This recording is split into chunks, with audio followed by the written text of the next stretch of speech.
What is going down, everybody? We got Jason Aponte back to talk training camp and not laundry room Aponte loading. We got Jordan backsplash Aponte loading. How you doing today, man? I'm doing good, yeah. And they let me out of the room. I did all my chores finally, so They said, "Hey, chores are done. You can go actually be out and with the people." But good to talk with you again. I'll be honest, man. It was kind of good to take a day off yesterday from doing lives. I know everybody's like starved for like what's going on with practice, but yesterday was I don't know. I kind of felt a little burnt out about talking about the same like exact things, but that's why you take a day, you come right back, and now we can kind of recap it all before they get back to pads tomorrow. Yeah, so we got 7 days in the books. We were there for all 7 days. We got to see it all. Lots of developments, but let's kind of start with the offensive side, I guess. What's your kind of high level overview of the offense? You feeling good? You feeling like, oh, they're a work in progress, maybe not so good? What do you kind of think just from the offense in general? It's definitely a work in progress right now at this point. I mean, from one day to the next, it's been different things that you've seen, especially with this last practice not having any pads.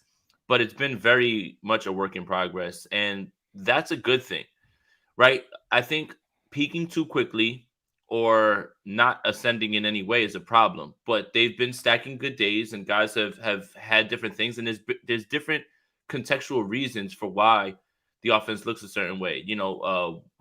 The defense is really good. The offensive line still hasn't figured it out. Like there's a lot of things. So a work in progress, though. When you hear that, a lot of people say, "Oh, well, that's not good." That's actually really what you want to hear from training camp. You want to hear that they're getting better and working through things. There's obviously a lot of positives to highlights. There's some negatives, but a work in progress is exactly what you want going through training camp, and it should only get better.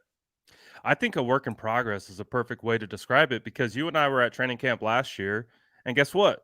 The 49ers offense didn't look all that great. What were we talking about on these lives last year? Oh, that defensive line getting after him, waves and waves and waves, kind of getting the same sense, right? And we know the offense took a while to really kick into gear into the season. Um, but, like, it does feel like they're settling down a bit, right? Like, we saw those 2 days of pads, I think were beneficial for the offense more than anyone, and it just kinda felt like they were starting to get a little bit more in sync, and it's gonna just be a continued ramp up process, right? Absolutely. And again, that's the thing I mean, everybody wants to talk about Trey Lance, but I'll use this as an example, and it has to do with Trey Lance. Is everybody always says, "Well, what's your numbers prediction?" Well, and Jordan Elliott, our guy, was on 95.7 the game this morning, spitting, man, Oh, like he hand killed it it. off. But he said the same thing that we've kind of felt in terms of there's no tangible number that makes me feel like a successful season for Trey Lance just happened. It's do you see the progress by week 18? Do you feel like you have your guy? And that's like nailing it on the head. And I think that's what you're talking about with this offense. By the time the season's ready to roll around from preseason, how do you feel? There's not going to be any camp number of, well, did Trey go 10 for 12 or anything like that? It's you have to be able to see how he's navigating the pocket, how he's navigating pressure, how is he doing when guys are covered, or is he going through progressions? That's the way you should be judging him, not any sort of number. I think yeah, and first of all, shout out Jordan, man. Woo! Shout out Shasky, shout out 95.7 the game. Special shout out to Bonte too, man. Mm-hmm. Really cool for giving Jordan an opportunity and a platform because he was spitting, man. Mm-hmm. He was really hitting it on the head and kind of like what you were talking about, kind of hoping that Trey Lance is kind of it's a progression that we're looking for, how he starts versus how he finishes, and you hope it's a upward trend. I think we could take that same logic to the offensive line. I think, the offensive line is always going to be at a disadvantage, right? Early in camp, there's no pads. And specifically with this group, it's not like they have Alex Mack there, who's just the stalwart at center. He's going to be starting. They don't have Lakin Tomlinson, the confirmed starter at left guard. It was clearly Brunskill starting at right guard last year. McGlinchey, Trent Williams, they had their complete offensive line locked in, ready to go. And they went through that year and they were what, top five? I think you know the metrics better than I do, but they were what, like top five in both pass blocking and run blocking. And they didn't have a great start to camp. So I think it's all about trending in the right direction. As long as this offensive line group looks better than they did at the start of camp, at the end of camp, we'll feel a lot better about it, right? Absolutely. And again, don't worry about the numbers. Don't worry about those because if Trey went 10 for 10, but they were all checkdowns, are you gonna sit there and say, oh, look at him, he's ready, right? Like that's the thing. Like people always ask me, well, what did Trey do this week? I don't keep those numbers. What I look at is I look at, hey, he had pressure in his face, he stepped up. Did he leave the pocket too fast? Did he go through his progressions? Did he put a ball in harm's way? Those type of things. I don't care about the numbers because you could make a turnover worthy throw and throw it and have it be a completion. But because you wrote it down as a completion and didn't give any context to it, people would just say, oh, well, that was a great completion. Well, there were things that he needed to work on there. So that's it. I'm not necessarily worried about any sort of number or anything like that. I think those things are highly overrated, especially in training camp. Absolutely. And quickly want to shout out Joey for becoming a new member. Appreciate it. If you haven't seen, Joey is doing a lot of great work with 49ers Hive, especially their TikTok. They're blowing up. So shout out Joey. Another former, not former, a current 49ers content creator. Appreciate the support. Also, shout out all the spicy sourdough squad joining us today. Drop your spicy sourdoughs in the chat. It feels like the weekend for me and you, I think, because there's no training camp practice. So I'm like, Yeah. I woke up today. I'm like, what day is it? Is it Saturday? Is it Sunday? I'm like, I have no idea, man. Right. Like Jordan's walking around on the radio here, and I'm like, well, what the hell are we going to do today? Like, we're not going to the stadium. We're not, like, what are we doing? Yeah. The classic what do we do with our hands situation. What do we do? Gammon Brown, shout out Gammon. He says chores ain't done. Talk about Jordan Mason and why he's our future number one running back. Jason, take this one away. Man, I didn't know that Gammon was Justin's burner. I thought he was part of the mod squad. But yeah, he looks really good. I think the thing that I take away when I see him is, yeah, he's good at running, but man, he's good catching the ball out of the backfield. Like some guys are doing one thing well, like Jermichael Hasty is doing a fantastic job catching passes and running routes, but he's doing okay running the ball. Jordan Mason's doing both. Unfortunately, there's going to be somebody who's left off this team, and if God forbid it is Jordan Mason who doesn't make this team, which I don't see how that's possible. I think he has to make He's going to 53. Seattle instantly. Someone's going to sign him immediately.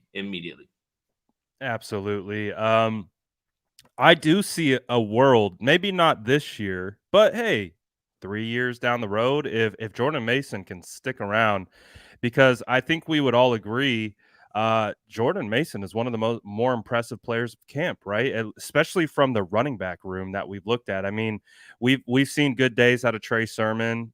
TDP has had his moments. Right. I Elijah would say Mitchell that's has the best way is moments for a moments. TDP. Yes. Exactly. Elijah Mitchell, same with Elijah. Elijah Mitchell wasn't perfect yesterday. He had a drop here or there. But it feels like from a consistency standpoint, it feels like Jordan Mason you could say is arguably the most consistent running back in training camp, right? I don't think you could really argue it at this point, especially if you've seen it. Like, I don't really think that's much of an argument. I mean, Elijah Mitchell's kind of been eased in. That's fine. Jeff Wilson had a day off because of an injury. Trey Sermon has come along. These last few sessions have been his best, and they've been his best, dare I say, as a 49er, even last year during training camp. So that's something that's really cool. And then, yeah, TDP is just he fumbled a snap. He run right into the back of somebody. Like I thought he had one of his better sessions 2 sessions ago, but I think that Brad is absolutely right when you say TDP has his moments. Yeah, like TDP had a nice screenplay where I was able to kind of see some of the vision, see some of the cuts, but other than that, again, he had that really kind of egregious drop on a pitch in team period. He's kind of, you can tell, trying to find his feel behind the offensive line, and again, they're also not gelling ultimately that great as a unit either. So it could be kind of a comorbid situation, like the O line and running backs seemingly have this really cohesive type dynamic where the offensive line is blocking really well the running backs are going to be able to kind of fit in.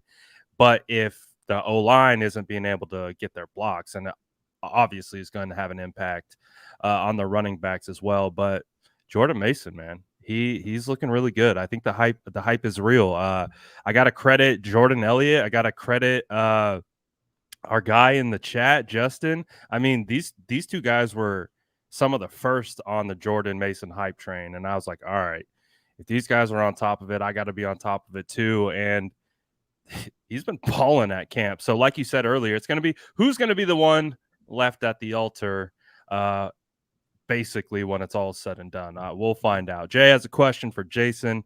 He says, Hallman got starter reps with Ward sitting out one practice, yet no one has mentioned his play. Is he a sleeper to make the team? What are your thoughts?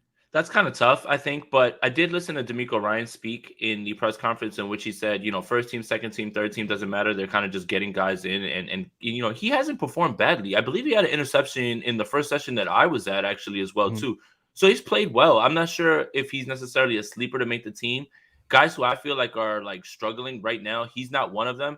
But there's like Leon O'Neal's in trouble right now. I think he's got some work to do if he's going to make this team. He just hasn't performed the expectations. When you Mhm. start to think about who are the locks in the secondary, it's obviously Mosley, Ward, Moore, Hufanga, Dante Johnson. Like, as much as you guys don't want to hear that, Dante Johnson, Darquise Dennard, those guys are the locks pretty much to make this team. And then it'll come down to Samuel Womack, to Tariq Castro Fields, those guys as well too. So he's got a little bit of an uphill climb, but I will say that Holmes played well. He's had his moments, man. And he was the one I believe that Aiyuk caught the back the back of the end zone catch on. But one thing that Croc pointed out that I didn't really think of is he played like a guy in practice where he went up for it, but instead of like trying to contest the catch because you might injure the guy, he just kind of backed off and he let Aiyuk get it. Not that he let Aiyuk get it, but it's just he's like, okay, this is practice. You can't really reach for that, or anything like that. So that kind of shows a guy who has a bit of higher IQ, especially when you think about the fights that happened. Leon O'Neal was a little too aggressive the other day. Kimdiche he plays one speed 100% all the time, even when he's hyping up the crowd. So it's good to see that kind of restraint. It shows it shows good IQ and thoughts. Yeah, you mentioned a player we haven't talked a whole lot about, so we could bring some kind of new insight into this. Tarvarius Moore. Tarvarius Moore has actually been a pleasant surprise for me. I looked at the 49er safeties. I saw Ward, Hufanga, and Odom as being the locks. And I felt like there was that fourth hole. I mean, from my history of watching the 49ers, they typically carry four safeties on the active roster. And so it kind of felt like there's a little hole in that fourth spot because we didn't know what Tarvarius Moore was going to be. Feels like he stepped right up, and we even saw him running with the ones yesterday. What have you seen from Tarvarius Moore so far? Seems like they're going to get exotic with their three man safety looks. Like they want Hufanga to be closer to the line, which is very smart. While they get confident, they want to show different looks. I mean, even if you don't put Hufanga in spots where you feel like he can't succeed, you have to be able to move him around and move and not let defenses get accustomed to that. Moore gives him that type of top end athleticism. He's familiar with the roster. I mean, he's familiar with the scheme, so it works out that way. And I think you're going to see a little bit more of that. You're going to see D'Amico get a little bit more creative with those three guys on the field. I mean, they had Tart, Ward, and Hufanga on the field last year. I think you're going to see things similar to that, so they can allow Hufanga to play free and easy and put him in spots to win. So I like it. He had one-on-one rep where George Kittle kind of smoked him down the line, but Kittle dropped the pass. But other than that, Moore's been very fast. He's been able to turn and move, and he looks good. So yeah, it's definitely a pleasant surprise and definitely somebody who people were talking about, but I think they forgot. And once you get to see him play back because he came back off the injury, you start to see that he's back to full health, I think, and he's actually moving very well. Yeah, he's definitely had some opportunistic type picks, but you have to put yourself in position to make those plays. And so far, he's been doing that. So it's been really good to see. You talked about Leon O'Neal Jr., definitely a fan favorite heading in. I think he expects a lot from himself too, and you could argue he's maybe pressing a little bit, maybe being a little too aggressive in some instances. I think in one-on-one, Dwelly got the better of him in the corner of the end zone. Got him pretty good off the line, but tried to recover, wasn't really able to get back. I actually think the undrafted free agent safety that's actually performing a little bit better is Taylor Hawkins. Mm-hmm. He had a superb one-on-one rep against one of the tight ends where he did a Talanoa Hufanga. He ran the route for the tight end, basically cut the route off. Should have had a pick. He knew he should have had it. But Taylor Hawkins has been someone, he had a pick earlier in camp, has looked pretty good so far. Again, probably practice squad guy. Again, just it's a numbers game at this point. But I would say actually Hawkins is probably a step above Leon O'Neal at this particular point. Let's stay on the defensive side. Another guy who got some run with the ones yesterday, Samuel Womack. What have you seen about the 5th-round pick out of Toledo, who we think could be a potential to play in the nickel? I like it, and it's crazy because David Lombardi wrote an article today, which really opened my mind up to something that I completely forgot. Darqueze Dennard came in and played nickel in Week 18 against the Rams, and they were asking him to cover Cooper Kupp, and he did a phenomenal job. So yesterday, when you see the ones come up and they're getting ready, basically what you're looking at on base downs is you're looking at a 4-3, and you're looking at the 3 linebackers, right? And that's Aziz, Greenlaw, and Fred. Greenlaw had the day off, but it was Oren Burks, it was Fred, and it was Aziz. And then usually when they get into nickel is when you'll see either Darqueze Dennard pop in, Dante Johnson, but it was Samuel Womack this time. And I was kind of taken a little bit, not taken back, but I was like, wow, he's running with the one. So I think that while D'Amico Ryans did say what he said about moving guys in and out 1, 2, and 3, and it doesn't matter what team you're running with, they just want to see guys. I kind of get the feeling that they really do like him a lot. I mean, they drafted him. He's got the same athletic profile as like K1. It all kind of fits, and you just have to see it on the field. As far as his one-on-ones, he's been fine. He hasn't really done anything that would make you like lose hope or anything like that in any way. Not that you should be with only 7 sessions or anything like that. But yeah, I think that has been a pleasant surprise, and I think that the team intends to use him and see what they've got with him. I think you're going to see him get a ton of run in these preseason games. Yeah, absolutely. So Womack has definitely been making his presence felt. And again, the fact that he's already kind of working with the ones is again another good sign for him. We got some super chats in here. Let me get to my guy. We got DJ saying, smash that like button. Make sure you like it on both of the channels as we do our dual stream. Make sure you sub into both. We appreciate all the spicy sourdoughs out there. This is actually a pretty good question here from Gammon. He says, one surprise player on offense and defense that won't make the team. I'll start with the defense and then I'll kick it over to you, and then we can go offense back to back. I think Diamador Lenore could be a surprise cut because again, we just got done talking about Samuel Womack, and again, he's making his presence felt. Feels like Dante Johnson is going to make this team. Feels like Darqueze Dennard is going to make this team. Both those guys have ability to play in the slot. Samuel Womack clearly feels like he has a potential to be the starting slot. Outside cornerbacks, you got what? Charvarius Ward. You have Emmanuel Mosley. Ambry Thomas is there. It's going to be interesting to see if he, and I like Lenore. He made some plays yesterday. I think he had a PBU, and I think he might even came away with the strip in earlier one of the practices. Tariq Castro Fields has kind of been performing as well.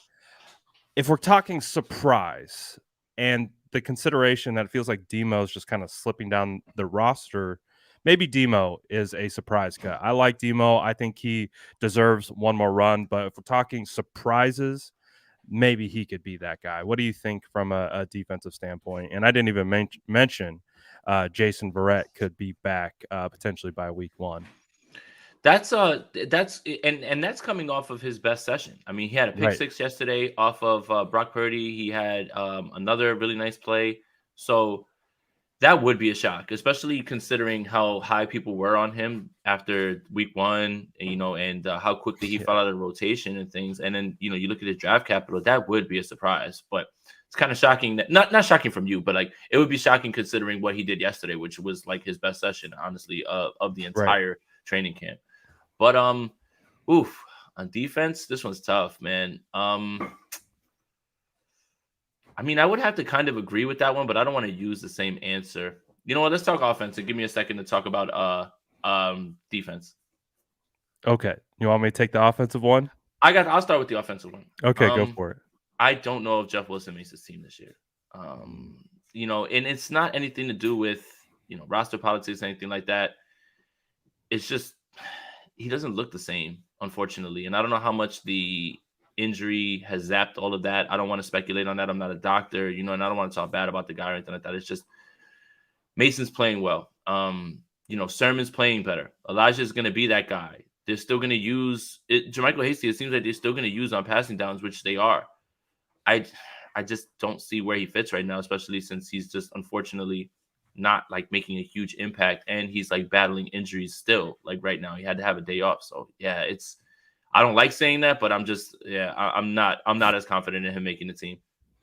Yeah, again, we talked about it. There's like a logjam at the running back position. Mason is going to make this really hard decision, and we already knew that Anthony Lynn was high on Jordan Mason. He talked about him in, I think, during minicamp, and he alluded to it. He said, "Wait till pads come on.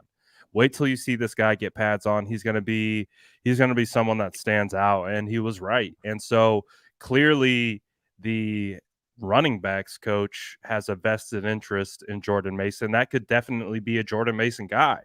And if the running back coach, who is a former head coach, Anthony Lynn, uses backs historically like Melvin Gordon, maybe a bigger back like Mason has more potential to be able to stay healthy throughout the year, because I think that's also what Anthony Lynn has talked about. You have these small backs, they're going to get hurt, they're going to get worn down.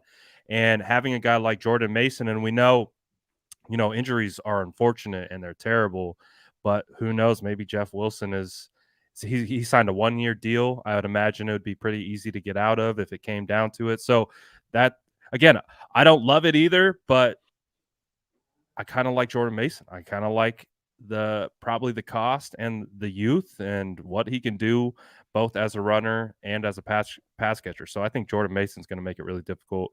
If we had to go offense, I don't love saying this either. Like I like this player a whole lot. I really do. But I don't know I just don't know. I look at Ross Dwelly as being a potential candidate. Yeah. And that has nothing to do with his hands. I think we can objectively look at Ross Dwelly and be like, he has great hands. Like, I think he had a really, I can't remember if it was him or it might have been Croft that had the one-hander. But Ross Dwelly, if you throw him the football, he's going to catch it.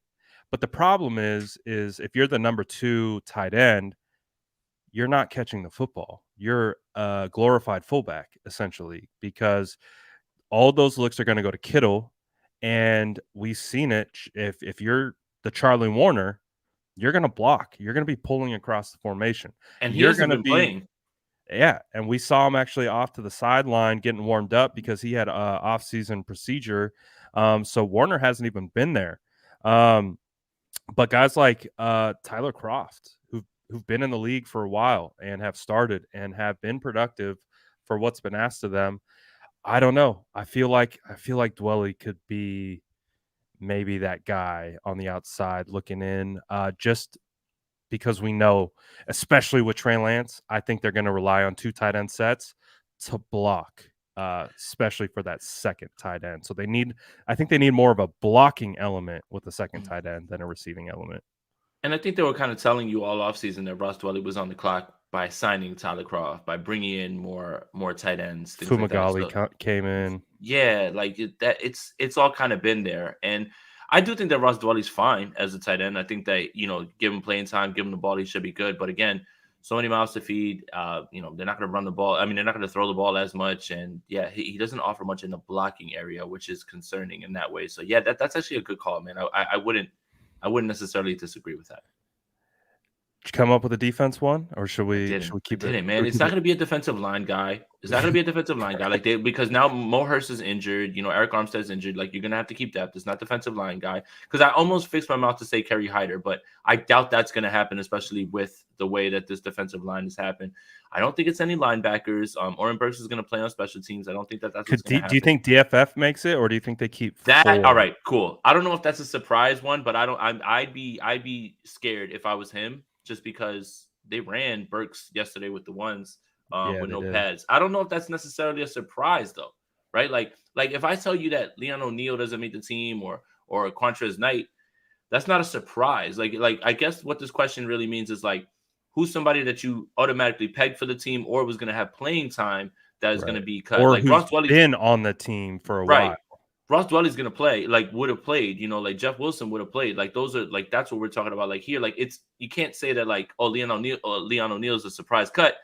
He's probably at the back of the roster, like as is regardless. So like that's not necessarily a surprise cut. Like that's the thing is I don't see Tarvarius Moore being moved. Like it's if it was Jason Verrett, I'd be shocked. I mean, the amount of time that they've stuck with him, like I don't think that would be like they would keep him And on he's pup and actually just looking pretty good before these he's practices fast. He's too. Yeah. fast, man. Yeah, he looks good. I'm not gonna lie. He's fast, but yeah, I don't know if there's any surprise cuts coming for especially on defense. That's why I can't come up with one. I don't think there's I feel like that's a great take. Like, I don't think there's gonna be any surprises. It feels like the top defenders are really standing out, and they're Mhm. all playing, and everyone else, you can kinda see the clear line of separation with you're running with the ones or you're clearly a reserve player. So, I agree. I kind of agree with that.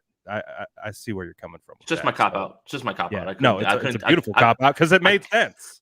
I couldn't think fast enough on my feet, so it's a cop out. That's all. Dante No, Johnson's but making his team, by the way, and just I just want you guys to like remember that. Okay, no Dante Johnson slander here none. allowed. Jay says, Brad, if I hear one more report of Lance running for his life due to the inept interior O line, I'm putting a call into Lynch to get you into camp. Give me a helmet, coach. Put me in. I I got can't you. I'm wait. going to go back to my good old center days. We'll get it done. I can't wait for Lynch to like look up in the stands. You, yeah, you, and I'll just be like, me? No, the other guy. No, the guy who looks like Sourdough Sam, that guy. Get him down here. Get down here. No, I'm not stepping on a football field anytime soon. But that interior offensive line has been a little shaky, would you say? Like, I will say though, Inconsistent. Let's just say that. I guess that's yes, shaky, right? yeah, a Consistent. little shaky. You can stabilize as the season progresses. We've seen it happen. I will say though, pleasantly surprised by Spencer Burford. Admittedly, didn't love the pick. Again, I was evaluating as a left tackle. I was like, this guy doesn't look like a left tackle. He looks like an interior offense. He's huge. He's like got the frame of a left tackle, but from the technical side, I was like, hey, he doesn't look. He's a great athlete, but wasn't ultra fluid. And I was like, man, was he going to play tackle for the 49? Them putting him at right guard, like I can't complain. Like I cannot complain. What I've seen from him again, even yesterday, no pads. They pulled him. I'm always for me an indication of how successful you are on the offensive line from an athletic standpoint is how well you pull. And he pulled absolutely. You could tell he would have obliterated the defensive end if he was going 100%. Had pads, and he just kind of, and he also walked over to the fans yesterday. He is a monster. So I really like Burford, what he's been able to do. What are your thoughts, kind of on the situation with the offensive line? It's been a little bit of a revolving door at this point. That's his job right now at right guard. Like that's his job. Like that's the one constant. I mean, now it seems like we're getting some sort of clarity where we have 3 spots that are locked down, 4 technically, because nobody's really been taking other snaps away from Banks, right? At this point, No, no. yeah. So the play will pick up once the cohesion grows and the rapport grows. The center's position is the one that everybody's waiting for, and I think that's the one that everything with this offensive line hinges on, because it's been noted that when the 49ers have good center play, great center play, Alex Mack, Weston Richburg for a time, Yeah. they succeed. They run the ball, they do everything they need, and then when they don't, Hornets Grasu, Brunskill at times, Yes. yeah, that's when things get rough. So, I mean, having those 4 spots right now, it looks like they're locked in, but it's not all going to come together until this center position is nailed down. One day it's Brendel, one day it's Brunskill. One day it's Brendel, one day it's Brunskill. We're 7 days in now. We still don't have a firm grasp on who it's going to be, despite all of the indications that it would have been Brendel to begin. So we're going to find out what this offensive line is, but I think it's hard to evaluate them until we get a full look at this line with the starting center, whoever that's going to be. You're 100% right. It's been hard to evaluate. There's only been 2 padded practices. Both padded practices showcased Brendel as a starter. The next one, Brunskill as a starter. So it's literally split. They are splitting reps. They're rotating back. It's interesting to watch. But again, to your point, it is hard to evaluate because you'll hear me preach all the time about offensive line play. Continuity is half the battle. If you're playing with new guys and you don't know how to work their technique in tandem with yours, it can be a big problem. We saw it when Jalen Moore got thrust into right tackle. He wasn't prepared, and it's just part of it. It's not that he's not good. It's just he wasn't ready for that switch. Shout out chat legend Don Bird, Detroit royalty, says, Hmm. "Brad, salute you, and Jason, good show, guys, beat Chicago." Excellent work, Don. Excellent. Good job, Don. Shout out to you, And man. that's the plan. The 49ers are gonna go into Chicago week 1 to face on the Justin Field-led Bears. It's gonna be a good game. Trey Lance versus Justin Fields. Get your popcorn ready, ladies and gentlemen. Trey, I'm hyped. Trey Lance is gonna drop back and say, "Wait a minute, there's not a guy in my face. Hold on, that guy's wide open. Oh my goodness, what's happening here? This is not what I was seeing." And, we're still kinda talking about the offensive line, and let's kinda transition into that. He's been under pressure so much, right? Like, it's a real trial by fire with him, right? Like, to the point where this offensive line gets settled down, and they're going up against not Nick Bosa's, no Fred Warner's. Again, guys like Sampson, Drake Jackson, Omenahue, even D'Amico's Kerry been dialing it Hyder. up too. He's been Yeah. overloading sides. He's been bringing guys from straight, Yes. and that's good. That's going to be good because defenses are going to try Yes. to confuse Lance in that same way. Like D'Amico's not showing him much. He's not giving him slack, man. Exactly. We saw overload yesterday. Like, and Trey he hit his back foot and he just freaking launched it. There was no one in vicinity, but I like the concept of it. It's not a vanilla. He's not getting vanilla looks. He's getting the starting defense's best shot. They're playing chicken with them. They're like, "Can you handle this?" And I think that's good. And we know an inexperienced guy needs to get as much experience in ugly situations as possible. So do you think that, like, when the 49ers are getting into games and again they have their offensive plan dialed down, because I would imagine, like, we're looking at an offense it's kind of vanilla, right? They're Mhm. running very specific concepts. Like yesterday And the felt like defense knows what's coming. exactly. And it felt like yesterday, like for the first team period, they're like, we're just going to get the ball to the running back. We're really Mhm. just going to focus on this.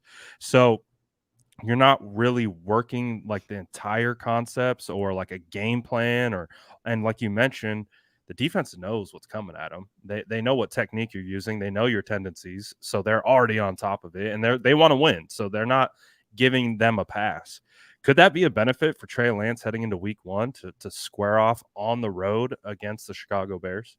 For sure. I mean, and like I said, the 49ers defense isn't pulling punches against him. And he's not going to face many defenses better than this, especially when there's guys that are in the secondary like Charvarius Ward who are ready to prove right now in training camp. Yeah, you signed me to a big deal. I'm that guy. And he's been making plays the entire time, So it's good. It's easy for quarterbacks when everything's going right. When everything's going right, that's not when you evaluate guys. It's when things are going wrong and when things are out of sorts. How do you bounce back from that adversity? How do you respond?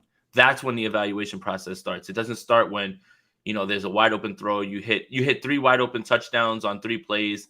Oh my God, this guy's this. Yeah, no, that's not when I'm going to start evaluating him. I'm going to start evaluating him when they start clamping on routes and you have to make things happen. And you need to Mhm. be that little bit extra that you expect from a quarterback, especially a guy that you've invested so much in Trey Lance. That's what I think Kyle wants from him. Yes, I want the on schedule plays, but I want you to lift me when the protection breaks down, when there's no one down the field. Like, I need you to help me make a play with your athleticism. So it's easy when things are going right to just say, oh man, this guy's rolling. Here he goes. You got to wait until the things get bad. That's when you'll start evaluating, and that's when you'll start to figure out Great what the point. kid really is. Because if he can pick himself up out of that, then all the other stuff is easy. Great point. Absolutely great point. Gammon Brown says, Warner that like button. Aiyuk, that's a bro. Hey, Hey, let's relax, Brad. I heard relax. so streets was saying there was a big fight in the stands between content creators. That was really what happened. It wasn't Ayuk and Warner. It was a bunch of content No, creators trying to figure out whose content is the best. So more at 11. absolutely. More at 11 coming soon. Make sure you tap in for that and make sure you're sub. Got those notice bells on so you don't miss about that drama. But let's get into it. Brandon Ayuk, we already know. balling, bro. Let's push some Brandon Ayuk propaganda, as you say. The propaganda is real, man. Brandon Ayuk is to the moon. I hope you drafted in Dynasty already if you guys play fantasy football, because that ADP gotta be soaring. Like, I'm Yeah. talking to guys like they're trying to swindle me trades now for Ayuk, all the Ayuk stonks that I bought last year on the low. They're like, hey, let me get Ayuk. I'm like, nope, not a chance. What are you seeing from Brandon Ayuk? Also, too, let's put a little fantasy spin on it. Like, Mhm. how do you see that performance and that chemistry that you heard Jimmy Ward talk about yesterday? How is that going to translate to on the field and in your fantasy lineups? Well, it's pretty funny, right? Fantasy football is a funny thing. So we'll start with that. 2020, Brandon Ayuk is there. Debo Samuel's ADP is higher. Everybody wants Debo Samuel because how he finished in 2019. Rightfully so. Yep. Well, Debo gets injured. Ayuk goes up here. Next year, Brandon Ayuk's up here. Everybody's a Yep. little bit worried about Debo Samuel. Mm-hmm. Well, now it goes this way. Well, Mm-hmm. everybody's on Debo Samuel, And he but got paid. having Brandon Ayuk at wide receiver 42 on underdog platforms, that's insane value. Like, my strategy in fantasy football is I don't like drafting guys at the ceiling unless I know I'm like drafting Unless you're Justin Jefferson. cashing in. Right. Drafting Justin Jefferson at the number one as the number one wide receiver, he's going to be the number one wide receiver this year. I'm fine with that. But Debo Samuel as wide receiver 8 is hard, especially when you consider what Ayuk's doing and all those things and how the passing attempts are going to dip. Now, obviously, Debo's going to run the ball, things like that. That's fine. But give me the guy with the lower ADP that will outperform that ADP. And that's what the ADP is for, really, is to show you Right. where he's going, but what you're going to get. If you draft him at ADP 42 and he turns in a season where he finishes 15, 16, that's insane value. He's going And to help that's you on win your league. exactly. And that's on top of guys that you already know are going to perform at a certain level. Like if you pair him with like Mike Evans and other guys that you already know are there, man, you're talking about having a dominant team. So that's the fantasy football part. The regular football part is he just has been fine-tuning his skills in terms of winning in different ways. Like everything doesn't have to be the same thing. Like if he wants to run by you, he will. If he wants to beat you with routes, he will. But I think the fight really showed something else. It just showed you're not going to do this to us. You're not going to intimidate us. No one is. And he's like stepping up into this leader role like a little bit more. Like, maybe he's leading by action because he doesn't want it to be like he doesn't want it out there because all the narrative has been is defense is pushing him around. Defense is pushing him around. Well, you're not going to push us around. And I'm also the best part about the fight was the next play, he goes out and he makes a great catch. So it's not in his head. Yeah. And that's a beautiful thing. You can play with that aggression. You can control that aggression. Then you can get right back out there and hoop, man. So it's just maturity, growth. A lot of what were the complaints last year from Kyle Shanahan was practicing like a pro, all of those things. All that's gone. All of that is gone. If you want to see who's practicing like a pro, is Brandon Ayuk right now, man. And he's smoking everybody that is in his way. In the beginning, Travis Ward was a little bit giving him fits. Now it doesn't matter. Ward, Mosley, Jimmy Ward, doesn't matter who's in front of him. He's beating them. This is just exactly what everybody thought Ayuk was going to be last year. Who cares if it happened a year later?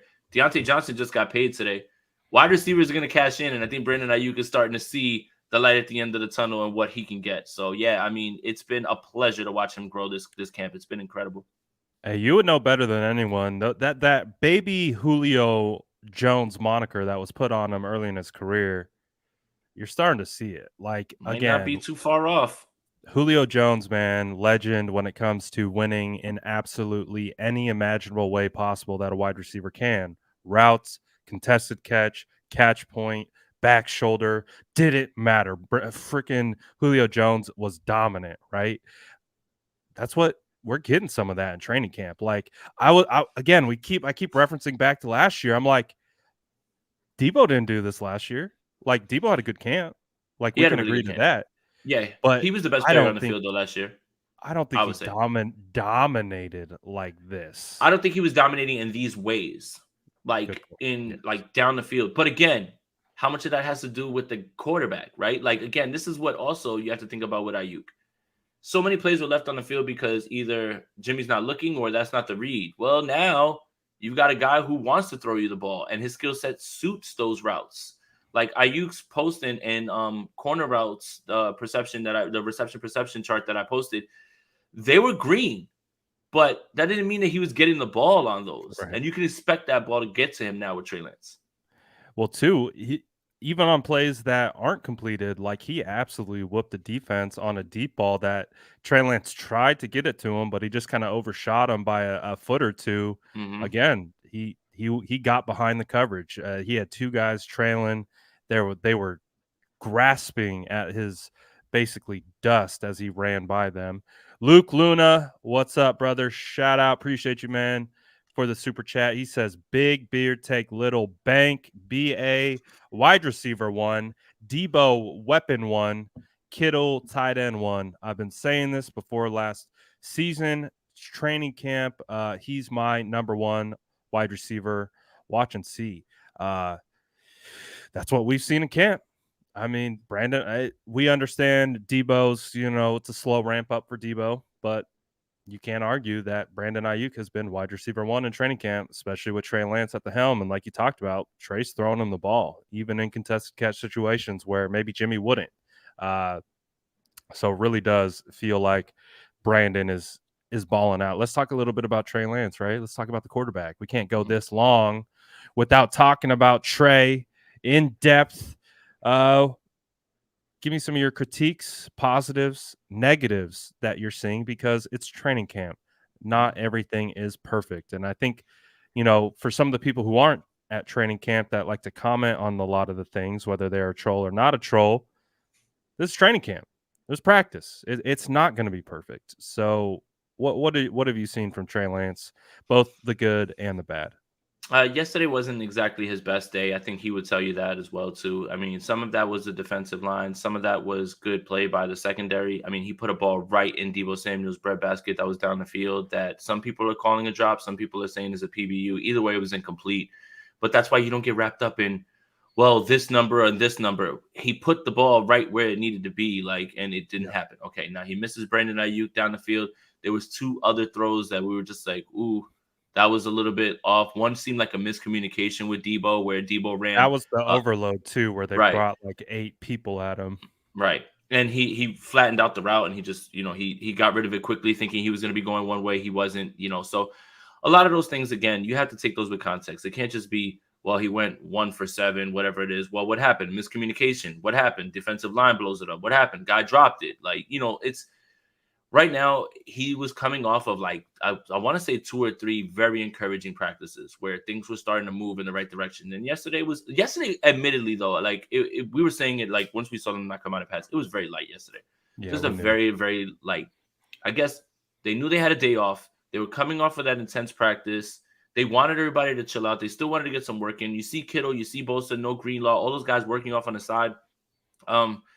Yesterday had a weird feel in terms of that, it just no pads, anything like that. So yesterday wouldn't really bother me too much. I mean, there's still some things that you want to see. The accuracy, he missed on a throw. He was a little bit too high to Ray McLeod.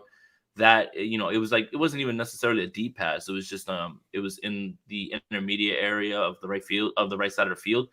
But it's all a work in progress right now at this point. I mean, you still see the flashes. You still see what you like about his confidence. He still keeps coming back. He never really feels like he's overmatched, anything like that.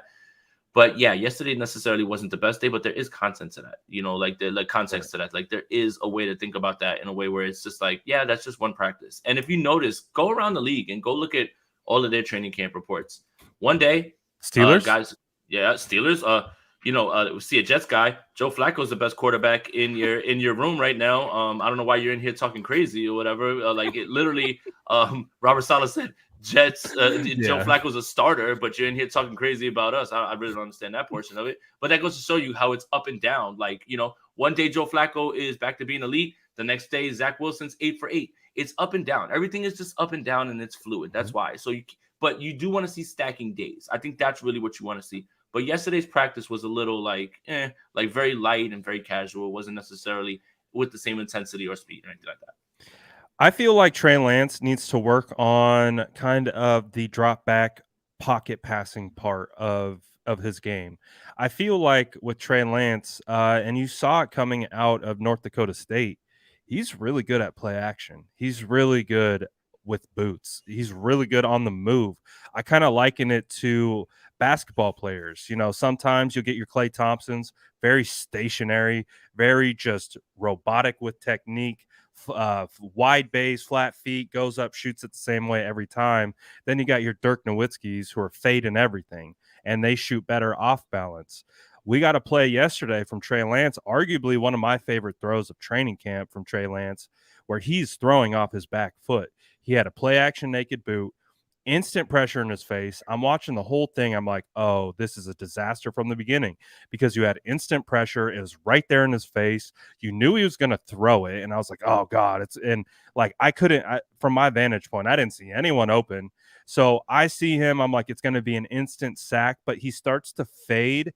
And then he literally leans back off his right back foot and like just chucked it. And Aiyuk comes down with a touchdown. And I'm like, what the hell? Like, I thought it was going to be a disaster play from the jump. And you can go back to that Texans game. I think one of both of our favorite plays from that game was that little pump fake that he had on the play action. Like, he's good in that situation. He's kind of, it's like, I think you take the thinking out of it, right? Because you like transfer from this just like totally focused on the progression to, okay, now I'm focused. I'm going to have pressure coming at me. So I have to be prepared right for that. So it's like, I feel like it triggers like a different type of instinct where the biggest thing from Trey that I think he needs to continue to work on again is just because we saw also too, one of the cleanest pockets he had in training camp ended up being an interception to Fred Warner that was just waiting for it on an underneath route. So he has the arm talent, he has the intangibles, he has the processing. You know, Jordan spoke about that on 95.7 earlier today, as that being one of his best attributes. I think it's just kind of like the confidence from standing in a pocket and finding your reads and letting it rip. Right, and then the other thing, to bring it back to yesterday's practice, in the same way that I just talked about how he looked on 11 on 11s, he was great in the red zone. Like, again, so let me ask you this. Numbers are numbers, right? Let's just say Trey goes 5 for 12, 5 for 13, right? Something like that. But 3 of those completions are touchdowns in one form or the other. I'm not going to get too wrapped up in all those things. You know, the defense is going to put him in positions where he can punctuate those shifts in field position, right? Like if there's a pick, it seems like this team is going to get more interceptions and more turnovers than ever, right? So again, like the numbers, you get too wrapped up in it, right? You need passes to keep drives going. You do on third down. You need those. You do.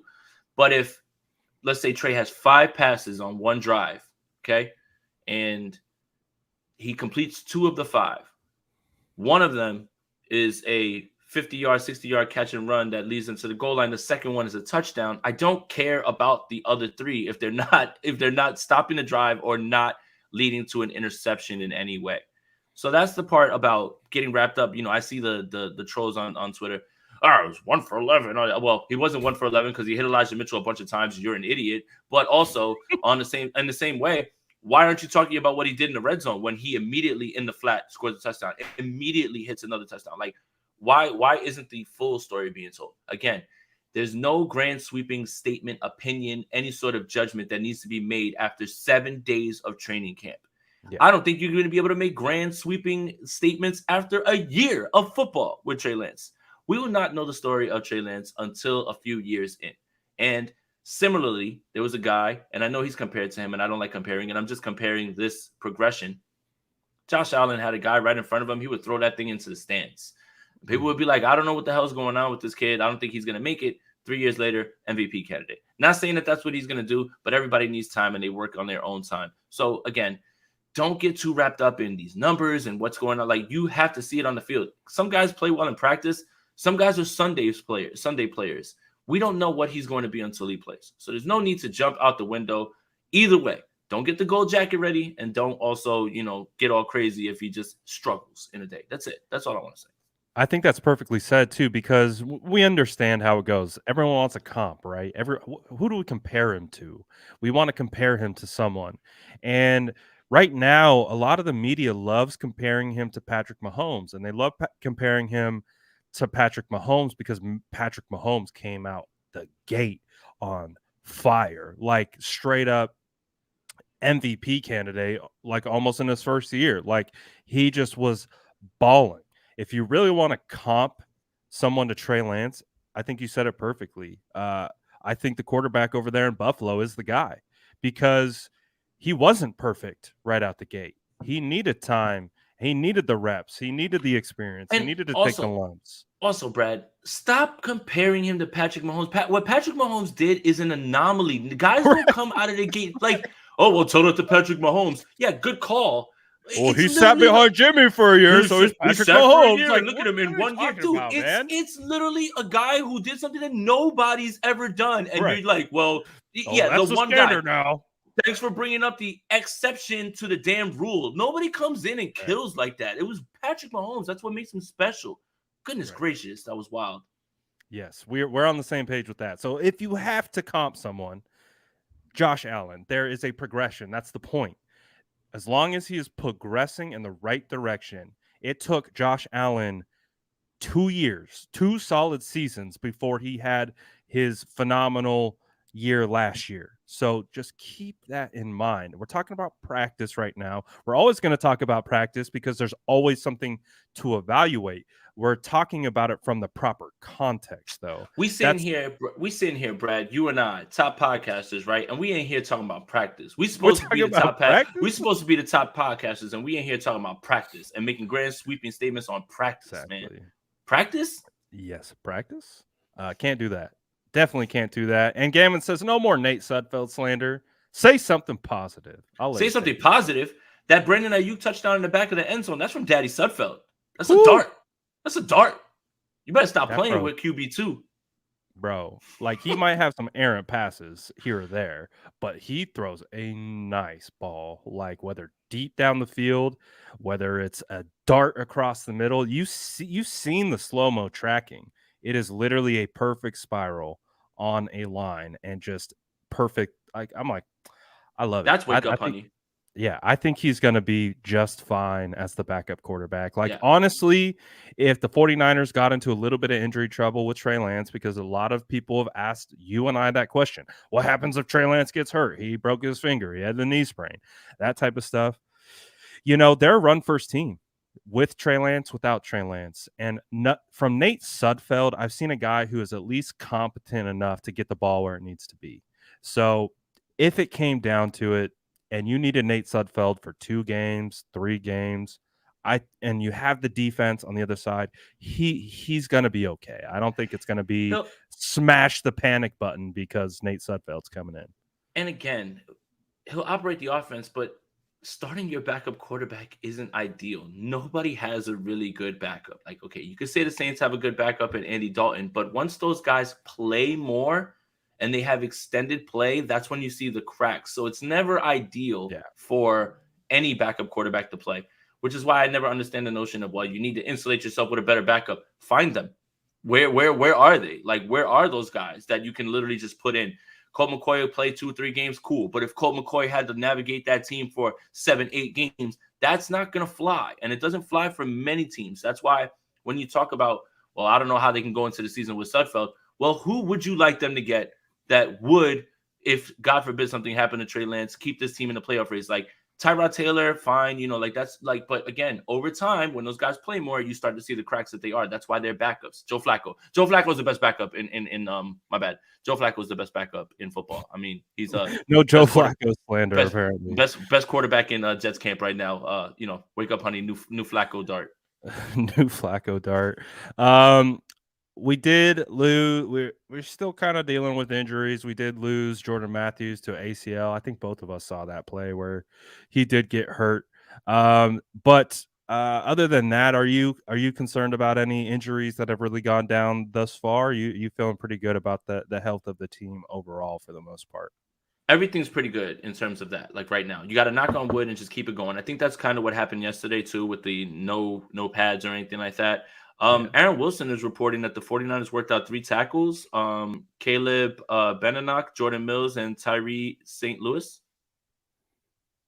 Never Yep. heard any of those names before. Cool. Good. I'm very happy that it's not just me as well too.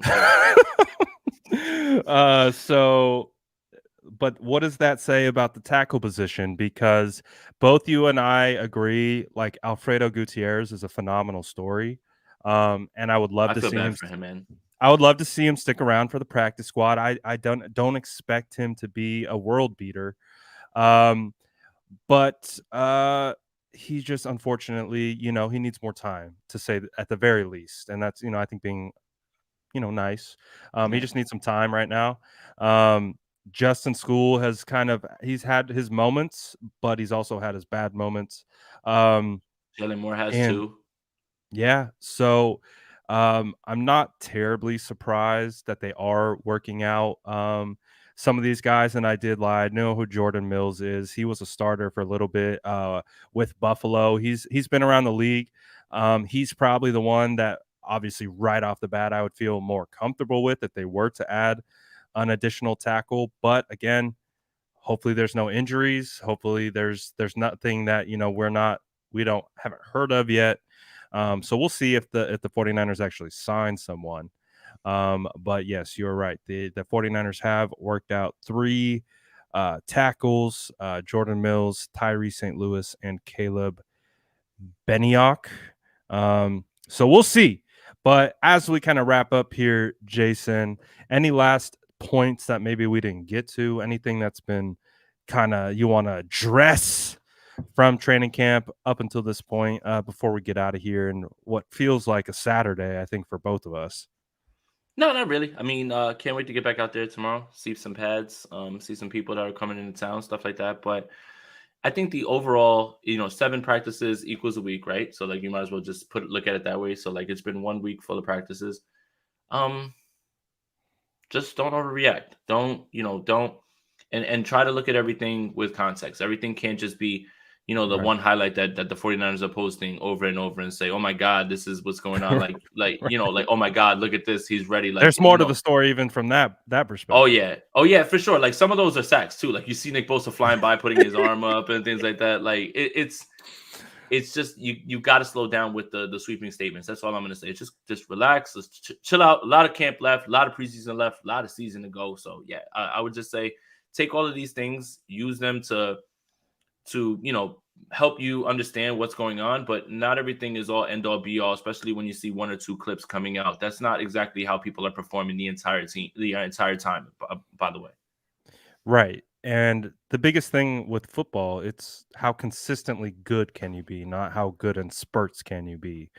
Because being good in spurts gets you L's on the when it's all said and done. So hopefully, again, the biggest thing for us to watch, we'll be back tomorrow watching all the kind of continuity that continues to develop on the offensive line.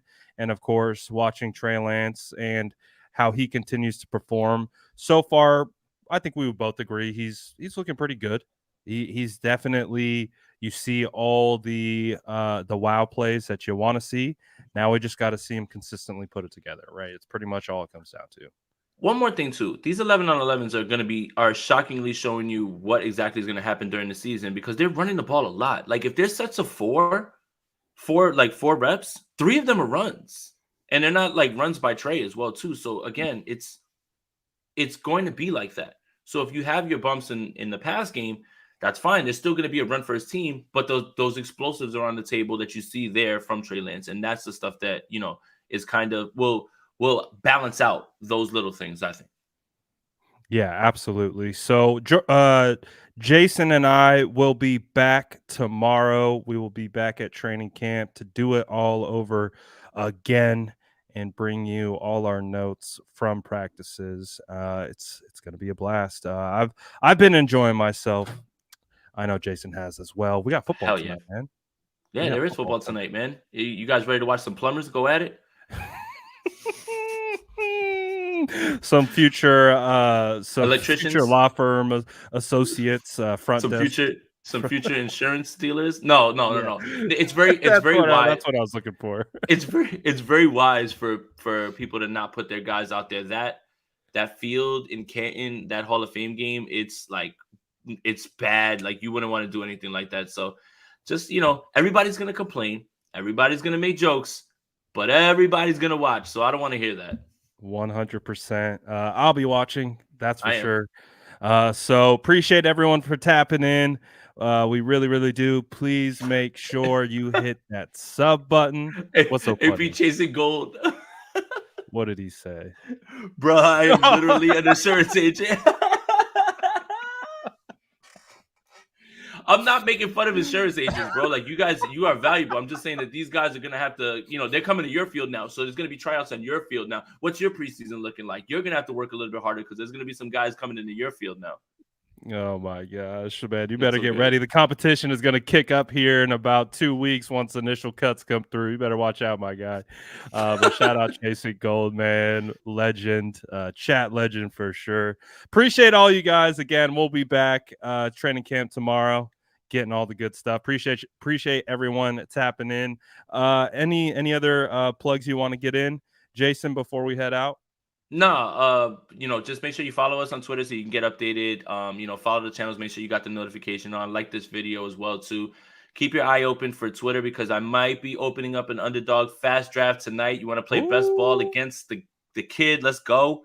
And yeah, we got some other exciting things to announce. We Akash just announced something on Twitter that we're going to be doing where you guys can jump into it to like a room like Clubhouse, and we'll be doing the analysis on the game, so you don't have to hear Joe Buck or whoever it is, and it'll be like me, Akash, Rich. If you ever wanted to hear Christ Man live, like this is your chance to do that.